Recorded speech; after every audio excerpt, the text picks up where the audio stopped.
Hi everybody, it's Stuart Broadley from the EIC and welcome to another fascinating EIC Energy Focused podcast. I'm in Houston and talking today to Ana Amicarella, who is CEO of EthosEnergy. She's been CEO since 2019, which is when I first met her. She's had previous long-standing senior positions at Aggreko and before that with GE. She's a Six Sigma black belt, holds an electrical engineering degree from Ohio State University and an MBA from Oakland University. So Ana, I've known you for 7 years and you are an outstanding leader. But this isn't really a leadership podcast, but I would say that I've always been struck by your focus, your clarity of thought, your intellect, your human connection. But ultimately, you get stuff done. You don't just promise things, you get them done. And that's what I'm interested partly to talk about today is what are you doing today in EthosEnergy, which is a business which I have a history in, because in the old days, it used to be Wood Group Gas Turbines or part of Wood Group Gas Turbines, which I used to work for 15, 20 years ago. So how things have changed. But my introduction, before I then bring Ana into the discussion, Ana, I think in 2023, was the first person who I heard saying the US is going to have a new gas boom. Now, this was while Biden was in office, absolutely flying in the face of what was at the time common belief that oil and gas was on the way out. Long before data centers and AI were being talked about, somehow she knew. So maybe today we'll find out what was she seeing back then. If she knew so early, I assume she's doing very well today with what is a gas boom in the US. So, Ana, lovely to see you. Welcome. Thank you, Stuart. It's a pleasure always to talk to you and to do this podcast with you. You know, you bring a special insight because of your background into energy. So it's just great to do these podcasts and these reflections as we look into today and into the future. Absolutely. So let's start then very quickly with GE. So you were at GE for, 20 years? So that must mean you met Jack Welch. What was he like? I didn't meet him. I had to report to him in one of my roles on a quarterly basis. He was an amazing leader. I mean, he is the legend that people have written about. And very tough, very sharp, very visionary, very direct, but the extraordinary leader. I learned a ton from him. And yeah, it was a fantastic opportunity. I also almost got fired because I had one date wrong in one of my charts. But that I survived it. So attention to detail is something you learned. What did you learn from those GE days? Because your last role there was General Manager of North America Services, which must have been a big role anyway. GE was a great school. They had great entry-level programs for engineers. So I started as a field engineer. And what was great about GE is that you had constant leadership development classes. So I had an opportunity to go to Curtinville more times than I can count. And it's a great school to learn the basics of a business. So I think that is a foundation that I have taken onto my future roles that I've done. Yeah, I mean, the discipline, the hard work, the ethical component of it, all foundational elements that I learned from GE. Yeah, and then you went to Aggreko in 2011, and you were there for, 8 years? And for the last 5 of those as Managing Director Americas for power projects. So again, was that a big transition going from a company like GE to Aggreko? My Aggreko experience was fantastic. I really have a lot of respect for the company, Scottish company, but always in power generation. And I think, although I knew quite a bit about running businesses from GE, I think it was at Aggreko where I honed my true skills for running a business. You know, it was small. The CEO that we had at the time was unbelievable. And I learned so much from him. How to run a business, how to get into the details, how to truly understand a P&L and a balance sheet, and how you pull levers to drive different results. And I think Aggreko was a great school for that. I had the opportunity to run 3 different businesses for Aggreko, and great people, very fast moving, and a lot of accountability and responsibility as a P&L leader. Different from GE for sure. In GE, you think you're running a business, but in reality, you're a mid-level manager, even if you're an officer of the company, and you don't truly own the balance sheet. And Aggreko is a great school with the detailed metrics and KPIs and rigor in a daily rhythm of running the business. And I guess that's a language of great schools, both GE and Aggreko, is a little bit of an insight into how you are, which is you love learning. And I guess then that is a nice introduction into then 2019, you got the EthosEnergy job. I know EthosEnergy because at the time it was a joint venture between Wood and Siemens Energy. The Wood part of it was Wood Group Gas Turbines, which is, as I say, what I used to work in, actually. I ran a different part of that business, that the part that you took on when you came in as a EthosEnergy CEO. But knew a lot of the people and the culture there very well, but like 10 years beforehand. So when you arrived in EthosEnergy, what was it like? So this was just before COVID. It was still struggling from the 2014-15 oil crisis, which had such a big impact on the whole industry for years afterwards. So what was it like when you moved from really very structured businesses like GE and a fast-growing power supply and sort of emergency backup type company like Aggreko suddenly into an independent repair company for gas turbines? I found a company that I guess I didn't appreciate from the outside, but once I was inside, it was a company that was in significant financial trouble. So when I picked it up, the company had struggled since the formation of the joint venture for different reasons. No judgment as to what happened before, but we were very tight on cash. We're missing budgets, and there was a lot of work to do a transformation of the company. So we got on with the program and we started 13-week rolling cash forecast, for example. We had to exit a significant amount of costs. And ended up, first year, we exited $45 million of cost. It was a survival mode. But frankly, the first year, 2020, despite COVID, despite some of the restrictions we had on travel and getting into country to do services, it was the first year that as a group, we achieved budget. So it was a focused determination, relentless behavior, and if you remember, also a cultural transformation. It was bringing this disparate group of 12 different companies to work as one company. We eliminated all the bonus programs that were disparate and really not fair, and we brought it into a single bonus plan. I think that came a long ways. And then with our cultural transformation, really focusing on, hey, we are one company, we have one goal, and focusing on delivering that, servicing the customers, listening to the customers, taking more of an outside in look, I think was the secret sauce for us achieving the results year after year. Yeah, and that's when I first spoke to you in 2019. And you'd arrived and you were midway into that cultural transformation process.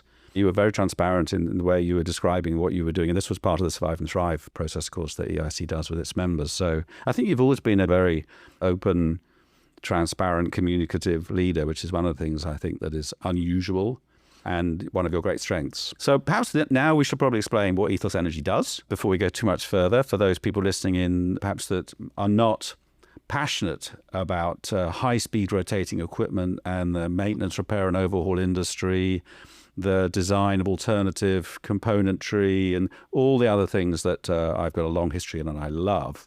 Gas turbines, steam turbines, compressors, and so many other aspects to this industry, which is the driver of all heavy industries around the world today, as well as, of course, heavy links historically to the hydrocarbon industry, but also to the power generation industry and now to the data center industry. And yet not an industry that everybody would say they really know much about. So how does EthosEnergy fit into all of this? Well, what's your core purpose today? So we are a power generation services company. And I would say probably 3 years ago, nobody talked about energy much, at least not daily, and certainly not power plants and power generation equipment. Now it seems to be we're on the news daily. So it's been quite a change, to be talked about so often. I think it's a beautiful industry because we do real things. I mean, we literally turn wrenches. We really make parts from scratch. We make discs, we make rotors, we make capital parts, we repair things. We've got facilities that do all this work. We got people in facilities. Safety is incredibly important in our industry for us and for our people, but also for our customers. They value companies that have a safety track record because we go into customer facilities. They want people to work responsibly and with safety first mentality. That's what we do. It's an incredibly dynamic space at the moment. Lots of people wanting to extend the life of existing equipment. That's an extremely valuable asset today because the new equipment takes so long to be delivered and then installed and commissioned. So what you have is golden. And you see a lot of movements of bringing coal plants back, for example. You see a movement of bringing turbines that are less efficient into state of the art and driving the efficiency of the equipment. So it's an incredible amount of work that has happened with the increase in demand for power. Great time to be in this industry. I'm not in the industry now. Now I've been running this trade association, which I love also for the last 10 years, but I wish now I was back in the gas turbine industry. It was so much fun. But when I was there, it was like nobody talked about it. There was no growth in the sector, hadn't been for 10 years, maybe 15 years. So wow, what a time. And the market has come to you at this perfect time for you. So as it has for many, many businesses now. If you're enjoying this podcast and think you have an inspiring story to tell, contact me, Stuart Broadley, directly, as I would love to do a C-level podcast with you too. EIC is proud to be the UK's largest membership energy trade association and the 5th largest in the world. We are unique around the world for 3 reasons. We are truly energy agnostic, believing all energy technologies are vital to delivering energy security, affordability and a just transition. We are the only energy trade association anywhere in the world that offers a truly in-house one-stop shop for market intelligence, networks and events to help our members export, diversify and grow. And we are proud to be the voice of the energy supply chain, advocating for the 5 golden rules of a healthy energy supply chain. More details on EIC membership, the 5 golden rules, details about doing a future podcast with me, and how to contact us about anything else are in the description for this podcast. Let's get a bit more specific on your business. So what's the revenues of the business today? Yeah, we're over $1 billion, about 4,000 people. Yeah, and how many countries are you operating in now? We probably have 75. 75 countries, yeah, so truly global business. And so your core role today, you're on the service and solutions side of the value chain. So it's an existing asset already running and you're there to get more life, to improve the maintenance cycle, to improve the uptime, to change use. Is that right? Beautifully put. I'm asking that because obviously that's what the business historically has always done. But in this world now where everybody's talking about there's not enough gas turbine equipment out there, backlogs for gas turbines, for the new supply of gas turbines from the companies like, Siemens Energy and GE and so on is like 5, 6, 7 years. They never really want to talk exactly about how long the backlog is, but it's a long backlog.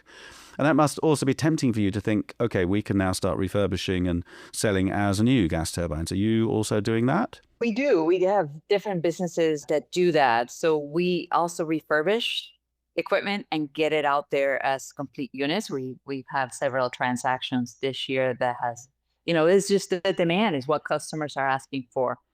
So we can buy turbines that are not working and we can bring them back to life. So we do that. We continue to do that and we'll continue to do it. Even we are exploring reviving some of the technology that we have, particularly in Torino, where we used to manufacture brand new gas turbines. We have people coming and asking for, hey, we want these turbines that you used to make. And we first converted that facility to a services facility. But yeah, those are ongoing discussions given the demand.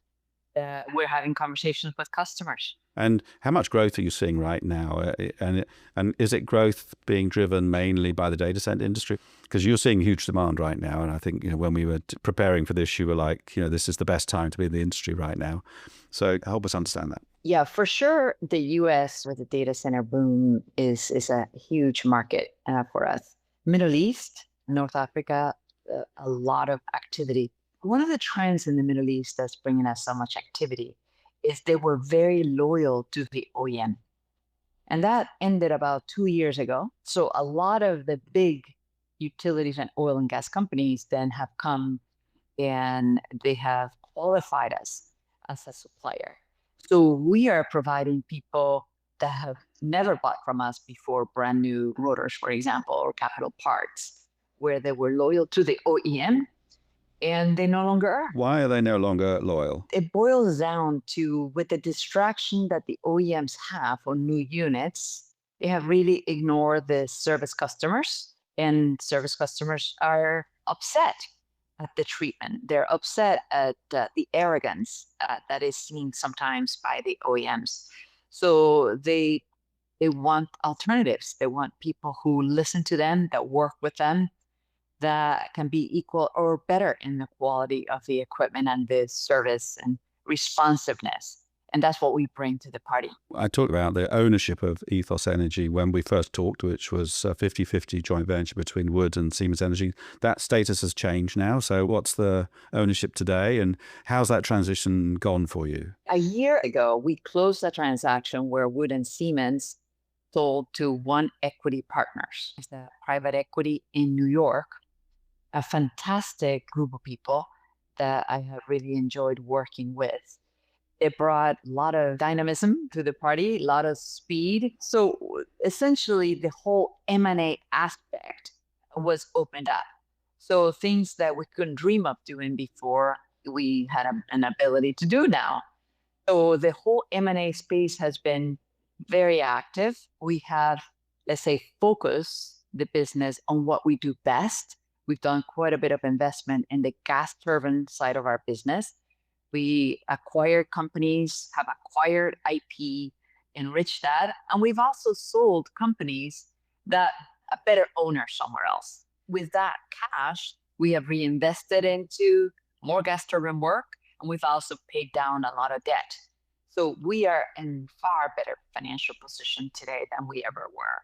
We again touched earlier on around how when you came into the role, how things were so different from what they are today. One of the things, of course, is now we're in a drill, baby drill, US operating environment, which for a business like yours, is that just all an opportunity?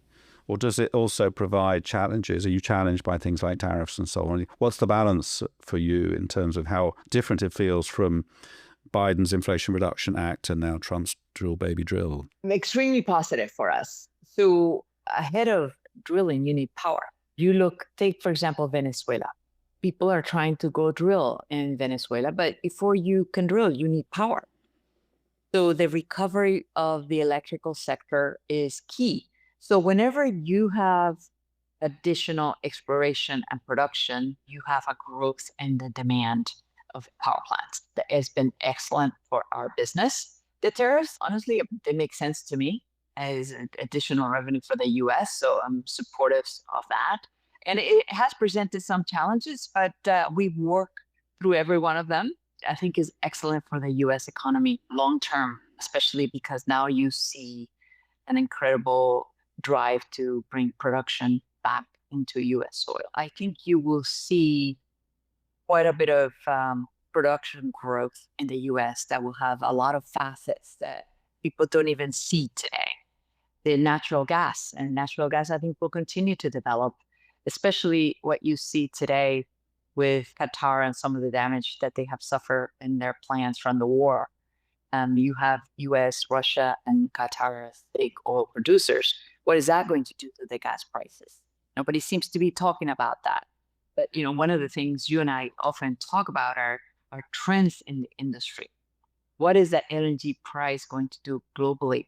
And what will that do to the power generation industry globally? These are significant trends that are happening that we should be mindful of. I was going to ask about, obviously, the conflict in the Middle East right now. What's the impact that you're seeing in the US from a point of view of doing business? The US is a net exporter of energy.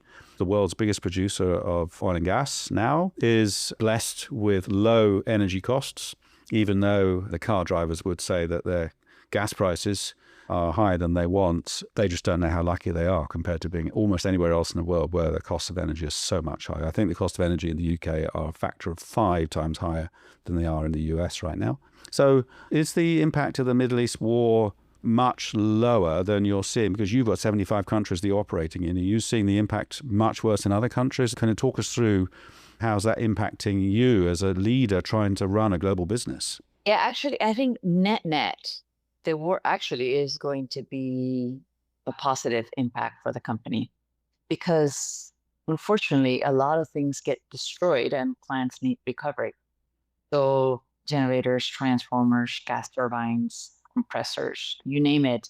So there's quite a bit of recovery that has to happen in that end. There are, let's say, temporary disruptions. We have facilities in Qatar and Abu Dhabi that are having an impact. We have daily meetings related to safety for our employees, making sure we've done quite a bit of work. In some cases to do evacuations, in some cases to just have a plan ready to go and ready to action, because first and foremost, we care about our people. So a lot of, let's say, short-term impact, but in the long term, things will come back to normal. There will be more work for us to do, more power plants to recover. So net, I think it will be positive. The US business is really not truly impacted by the war. I think more the European, Middle East business is what is being impacted. The European business is being impacted. Why? Well, for sure, as we look at Ukraine and some of the sanctions that we've had in Russia, for sure.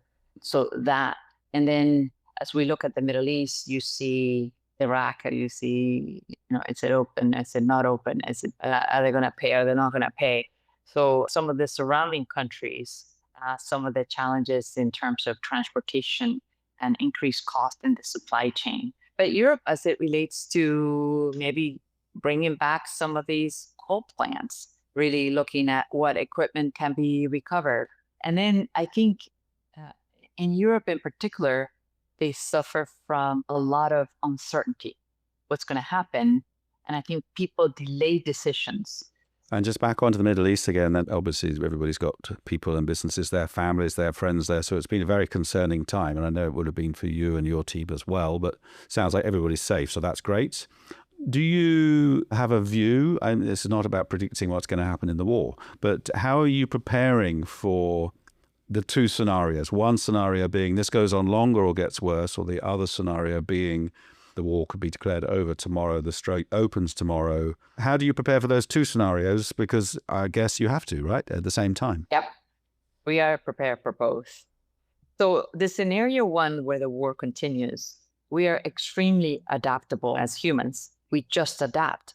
So there was a lot of uncertainty day 1, day 30, day 60, continues to be a lot of uncertainty. But eventually you go back to work, you go back to the factories to do the work, and we adapt, and we have our security procedures and we follow those. So you carry on, facilities that get bombed, they may cancel orders and so on and so forth. But then others start placing orders because they need to recover certain things. And it's like, okay, let's recover A, B, and C assets that were hit. So we're incredibly adaptable. And again, we continue to make sure our people are safe.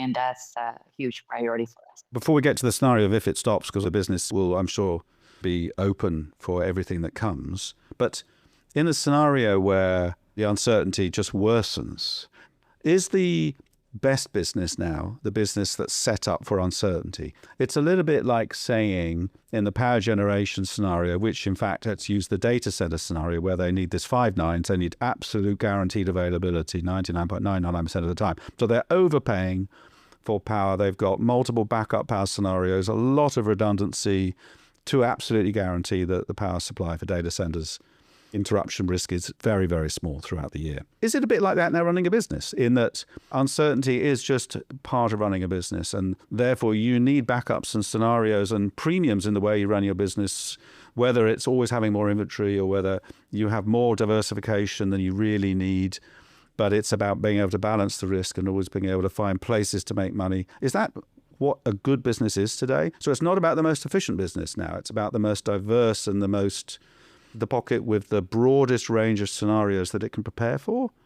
Because I guess shareholders must have a kind of sense from your point of view, your own, of like, yeah, I want you to have short-term returns, not just prepare for all these potential long-term uncertainties. How do you do that?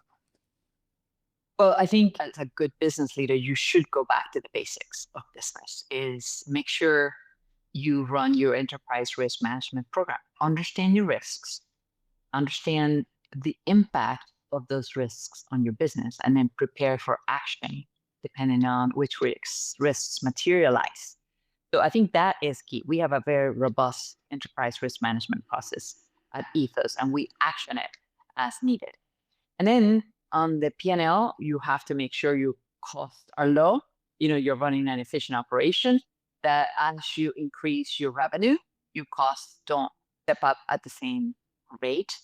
And then on your balance sheet, you got to make sure that you're investing your CapEx wisely, that you're keeping your inventory low and optimal, just in time to respond to customers. And cash, you and I have talked about cash before. Cash is number one, number two, number three. You got to make sure you have cash or you can't really run a business. So I think if you stick to the basics, you have good processes for enterprise risk management, then you are prepared for whatever comes your way.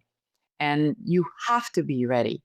You have to anticipate. And I spent a lot of time anticipating and thinking about what could come next. What are we seeing around the corner that nobody's talking about, but they should? I introduced this podcast by saying you were the first person that saw a US gas boom coming, like a year before anybody else did. Is that part of this process you have of scenario planning about what might happen? Yes, it is. If you want, we can talk about some of the things we're talking about that perhaps nobody's talking about. I think when you look at investors talk about this gas space, this PowerGen space, oil space is growing like gangbusters. I think ultimately we are in a bubble. And what happens with bubbles is they can burst. And I've seen that over the course of several decades in this industry, how it actually happens. It happens. It's just a matter of when, not if. I don't see very many people talking about that. So first, to finishing the answer, and then I'll come back to what I'm thinking about.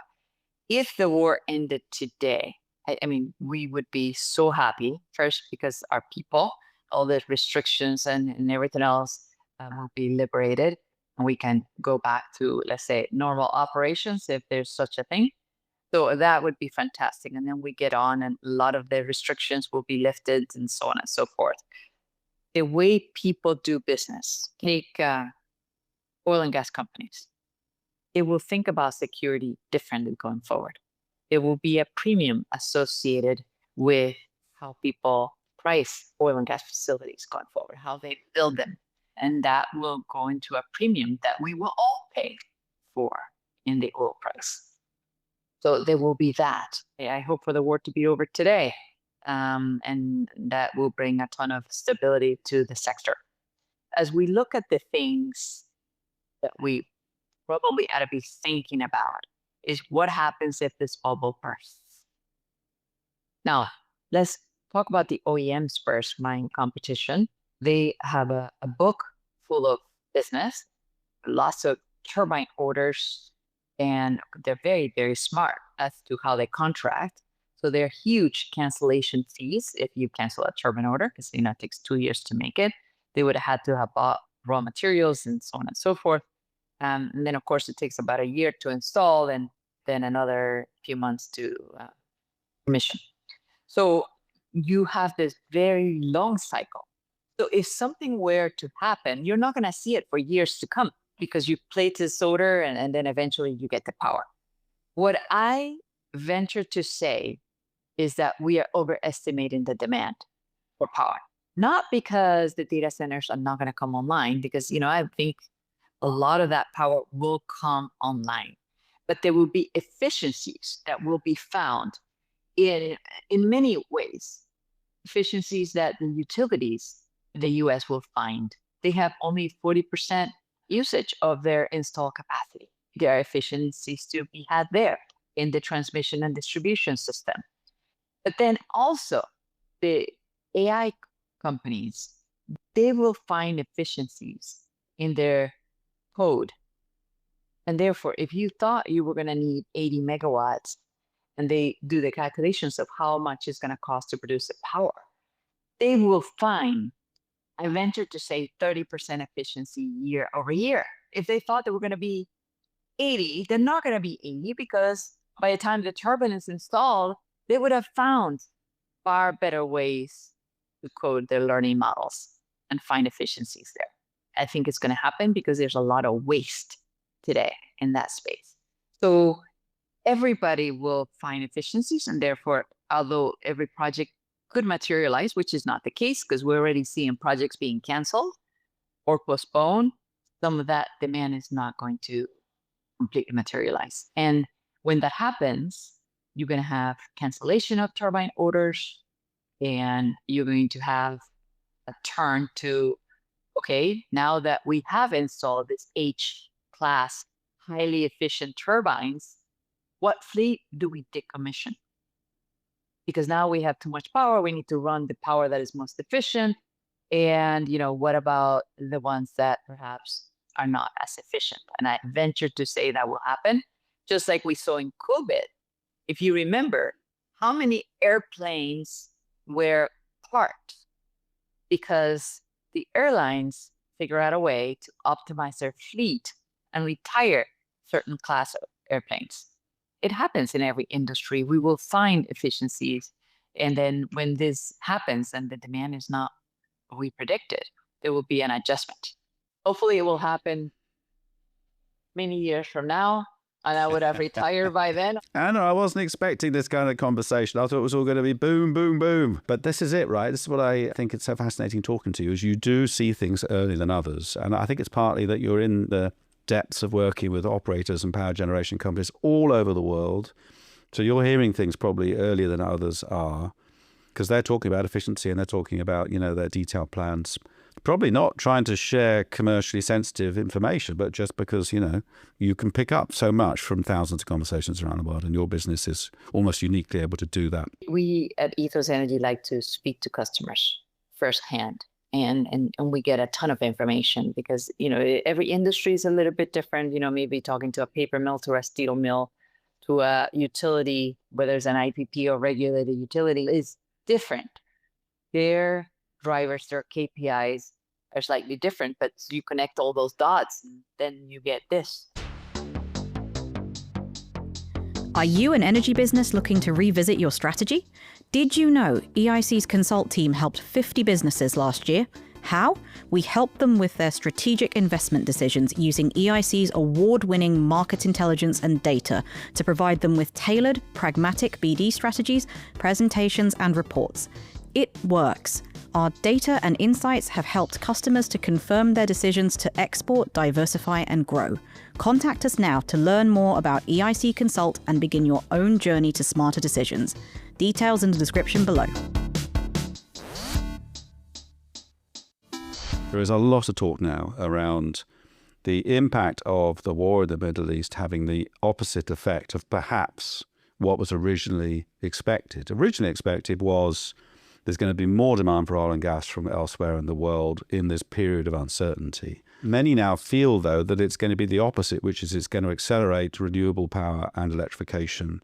Therefore, it will accelerate the peak of oil and gas, and then slowly the reduction in oil and gas will come, but at a faster rate than otherwise would have happened. What are you seeing? What's your view on that? Which view do you believe? Look, I think there is room for all technologies to play. And I think because of the risks that we have lived through in the last few years, there will be a push for solar, there will be a push for batteries, there will be a push for nuclear, there will be a push for gas, and there will be a push for coal. I think we all agree that there's abundance of energy that's needed and will be for a long time to come. But I think the question is this going to accelerate renewable power, electrification, sovereign power, which will be renewable for many countries? The US is lucky to have so much domestic oil and gas. Most countries are not. That's the question, will it then double the rate of renewable growth and start to change the rhetoric from renewables is just energy addition to actually it might accelerate the energy transition as well. There will be a continued growth in renewable. I don't think you would double the pace. I just don't believe that. I think people need base power to run the operations. So intermittent sources of power are a great complement to a very strong, reliable, let's say 100% online capacity. So I just don't think that trend is logical to me. It's a little bit the two sides to the advocacy debate around the renewable lobby wanting it to the outcome, which is renewable to accelerate, and the oil and gas lobby may be saying, well, there's no evidence in history that that's ever happened. There'll still be an energy abundance outcome. So let's wait and see. How much fun is it right now to be in EthosEnergy and to be in this market? I can imagine this is the best time to be running a business, accepting that nobody wants to support a war. You know, we hope that the war is over soon. But from a business point of view, that's supporting the energy industry with so many opportunities and AI and data centers really just getting started, it must be quite a ride right now for a CEO that's in the sector you're in. It's a blast, Stuart. It really is so much fun right now with all the activity that we have. I mean, it's much better now than when I started COVID and not being able to enter certain countries and all the restrictions that we had. So now it's just a lot of positive things, a lot of growth in our order book and customers coming to us versus the other way around. It's just a great time to be in this industry. And yeah, I mean, it's very difficult to run a global company because anything that happens in the news somehow affects Ethos. So we are exposed because of that, but we've been trained and designed as a business to handle those macro shifts. It's a great time to be in this industry, and I hope it continues to grow. And for the future then, so you've been there 7 years this year.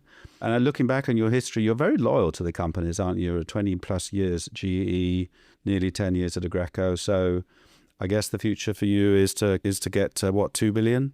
What's your target in EthosEnergy? Revenue is very deceiving because you could do a lot of revenue with empty calories, let's say. EBITDA is how I measure, that's my report card, and the cash. So those are the two things that I really worry about. But if you think about it, when I started at Ethos, this group made, let's say, so little money. Today, just our gas turbine business is double what the entire group made back in 2019. So we've seen just a tremendous growth in the EBITDA and the cash and the let's say our debt, a strong debt position or very low debt in this business. So it's just a joy to see is you cannot question the success of this business if you look at the KPIs of what really matter in a business. So I hope this is my last full-time job and I'm able to retire from Ethos one day. Don't go anywhere. You need to keep going. So I've got more conversations in the years to come with you because you're the one that always tells me the future. So I should have invested when you told me that 3 years ago. Look how wealthy I would be. I could have retired already if I'd have just believed you. It seemed ridiculous, but wow, you were so right. Ana, it's so lovely to see you. Thank you so much for your time. It's always a pleasure, Stuart. You know this industry so well. I'm sure if you put your resume out there, you will have many job offers for people in the data center world that would want to hire you with your expertise in rotating equipment. Don't spread that rumor. No, I'm like you. I like my job too. So I'm staying at EIC. It's a great job. And it's great, isn't it, to find a job where you're like, I like this job. I like these people. And I've just reflected a bit on the bubble that you talked about. And I think it's quite refreshing just to have someone so clearly saying, you know, this will end. These good times will end. I think you're also saying that the impact of the war will not be an end to oil and gas. There probably will be a rebound after the war for more oil and gas and more reconstruction. But at some point, this bubble will end. So perhaps people listening in should already have that plan B, that resilience of when the bubble bursts at some point in the future. Are you ready? So, Ana, thank you so much. And I hope to see you soon. Yeah, thank you. Well, that's our show for today. A huge shout out to Samara, Lucas and Joao and the rest of our incredible team behind the scenes. This show truly wouldn't happen without them. If you enjoyed this podcast, it would mean the world if you'd hit that follow button, give a 5-star rating or leave a review. It's the best way to help us keep doing what we love. And as a thank you, I'll leave you with my favourite 5-word joke. Love wind power. Big fan.